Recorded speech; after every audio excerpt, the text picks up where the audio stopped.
Editing. We've all heard of it, but what does it actually involve? Editing is the process where frames are manipulated, pieced together to form a coherent, moving feature. This is known as analog editing, the action of cutting together celluloid film. But over time, editing has developed a broader meaning, and so it can be hard to decide where the best place to make a cut is. According to famed American editor and sound designer Walter Murch, there are 6 main criteria you need to follow in order to define the best place to make this cut. In order of importance, in percentage value, we have emotion, 51%.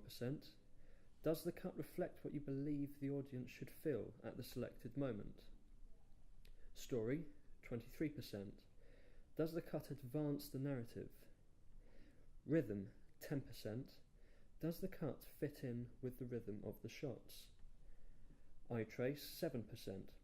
Does the cut work with the location and movement of the audience's focus of interest within the frame? Two-dimensional plane of the screen, 5%. Does the cut follow the 180-degree rule? Three-dimensional space of action, 4%. Is the cut true to the physical, spatial relationships within the diegesis? There are now established techniques that help to give a feature meaning and emphasis, bearing in mind Murch's editing thesis, but we'll visit these in detail later. So first, here's a brief summary of some of the most significant figures through history who helped to develop the recognisable forms of editing we know today. There's Thomas Edison, who developed the equipment needed for the creation of moving pictures.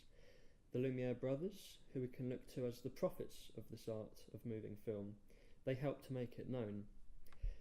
Dutch-born Iwan Sereur, who invented the moviola, a machine used to both thread and project film strips with the means to simultaneously edit.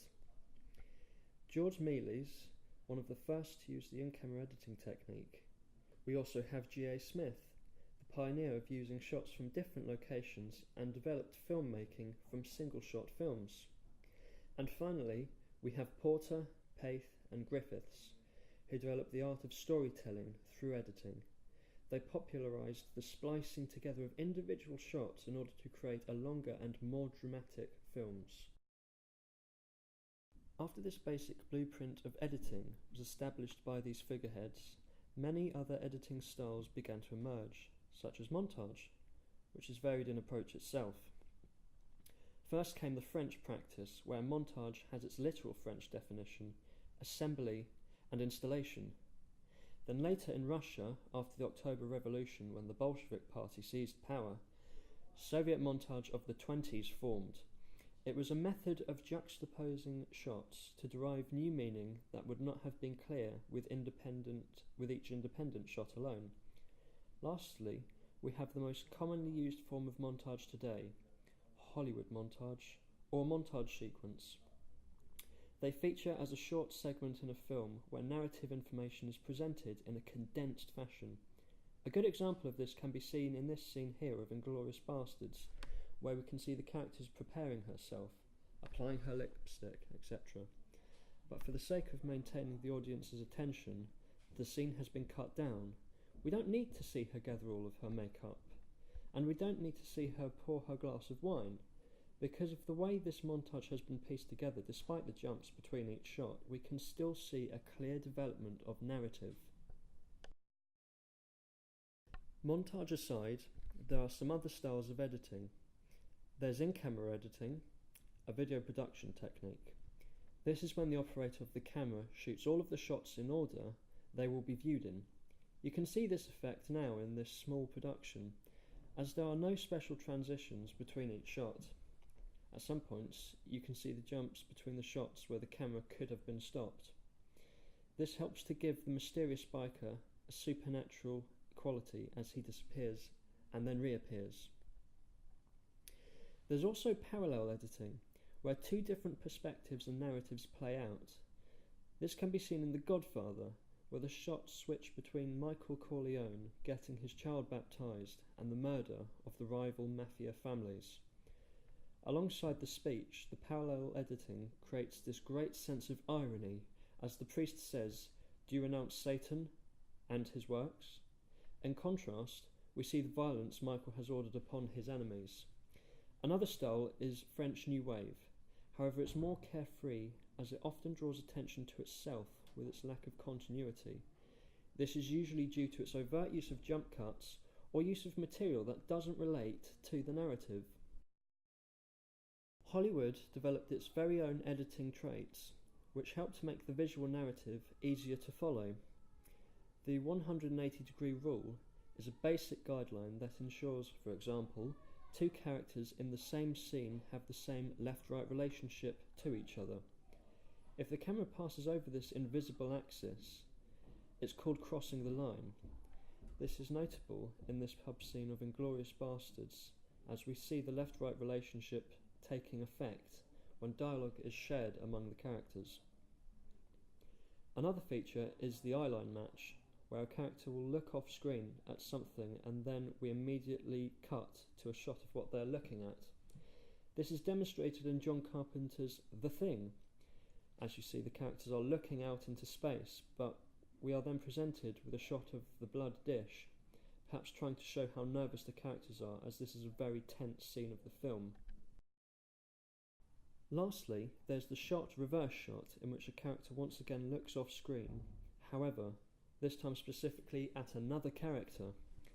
We then have a shot of this second character looking back.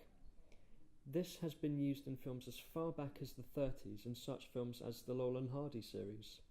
The only thing that's different about this style here is that both characters are looking directly into the lens, but on paper, it's still the same. Now, we also use transitions a lot in editing, which usually depicts how one scene will move on to the other. These too come in a variety. Firstly, the most common form of transition, straight cuts. This is simply where one shot instantly moves on to the next, without alerting the viewer, earning its place as an invisible transition. Because of this, they help to retain the reality and so don't break the suspension of disbelief. This is used in most films. Dissolves are another transition, where one shot fades off the screen while another shot simultaneously fades in. This is usually in order to create meaning between the objects or people in the two individual shots. If we avert our attention back to Laurel and Hardy, we can see another use of a transition known as the fade. This is a gradual darkening or lightening of an image until it becomes black or white. This can either be used to show the passing of time or the end of a particular section in the narrative.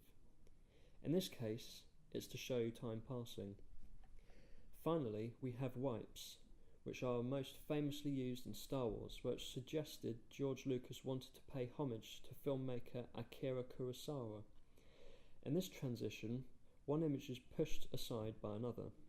It is common for the image to be pushed off to the left to indicate the moving forward of time. A good way to see the effects of these editing characteristics is to see a selection of them working together in a scene. So here's John Carpenter's The Thing. In this scene, we first get a long shot, that's in duration, of our protagonist, R.J. MacReady. Curiously, the camera moves slowly around the room, almost giving the impression of a point of view shot, which on top of Mac's dialogue helps to build tension. The shot is also bringing in the brightly lit doorway, which is now positioned directly behind the character's head, making the viewer tense as we now expect something to appear behind him. Suddenly, we get an eyeline match of the tape recorder MacReady was using. This is to put us on the edge, as we can now no longer see this brightly lit doorway where we feel a threat. It also focuses more attention on the repetition of "nobody trusts anybody," emphasising the situation our protagonist is in. This also builds the tension created by the doorway. Now we're in a medium close-up of MacReady, but all we can look at is the light doorway, which has now moved closer to Mac. This suggests that something is coming for him. As MacReady signs off, we move into what appears to be another point of view shot, just as the music begins to crescendo. sending shivers down our spines. Now we expect something to jump out, but instead the shot ends with a fade into black. This leaves us in suspense, as we can now no longer see our hero. We can no longer predict his safety.